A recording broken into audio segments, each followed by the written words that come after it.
দেখতে পাচ্ছেন একটি ওয়ালটন এসির আউটডোর সার্ভিসিং করছি। এই এসিটি মোহাম্মদপুর তাজমহল রোডে অবস্থিত। তো এসিটি সার্ভিসিং করতে আমরা গিয়েছিলাম আজকেই। এসিটি গিয়ে দেখে তো আমি পুরাই অবাক। এসির মধ্যে কি পরিমাণে ধুলাবালি জমে আছে, পুরো এসিটাকে মনে হচ্ছে মাটির নিচ থেকে তুলে আনা। কাস্টমারকে জিজ্ঞেস করলাম লাস্ট কত বছর আগে সার্ভিসিং করিয়েছিলেন। উনি যেটা বললেন সেটা শোনার পরে তো আমি একদম অবাক হয়ে গেছি।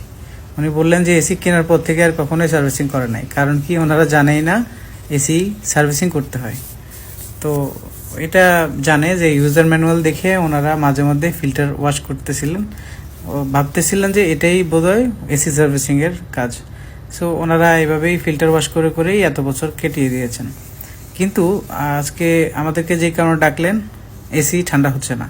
আমি গিয়ে দেখি যে আউটডোরের কর্নেসারে ধুলাবালি জমে আঠালো অবস্থা, দেখতে মনে হচ্ছে সিমেন্ট আটকে আছে। কোনোভাবেই ফাঁকা ছিল না, যে গরম বাতাস বের হবে কোনোভাবেই সেটা সম্ভব ছিল না, যার কারণে ওভার হিট হয়ে কম্প্রেসার ট্রিপ করতো। এই কারণেই এসি ঠান্ডা হতো না। পরবর্তীতে আমি গিয়ে একদম কাদা কাদা একদম মোবাইলের মতো কালো ময়লাগুলো সার্ভিসিং করে বের করলাম এবং এসিটাকে একদম নতুনের মতো পারফরমেন্স করতে দেখলাম।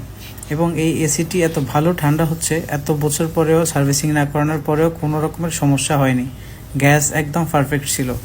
তারপরে এসিটি সার্ভিসিং করিয়ে কাস্টমার তো খুবই হ্যাপি যে ওনার এসির এত সমস্যা হওয়ার সম্ভাবনা ছিল, যেই পরিমাণে ময়লা ছিল এতে, তারপরেও কোনো রকমের সমস্যা হয় নাই এবং ক্যাপাসিটারটা পর্যন্ত খারাপ হয় নাই।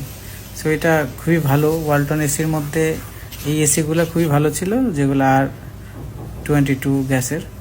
যদিও এসির ইনডোরের পানি পড়ার প্রবলেম থাকে, বাট আউটডোর অনেক স্ট্রং। ভিডিওটি দেখার জন্য ধন্যবাদ সবাইকে।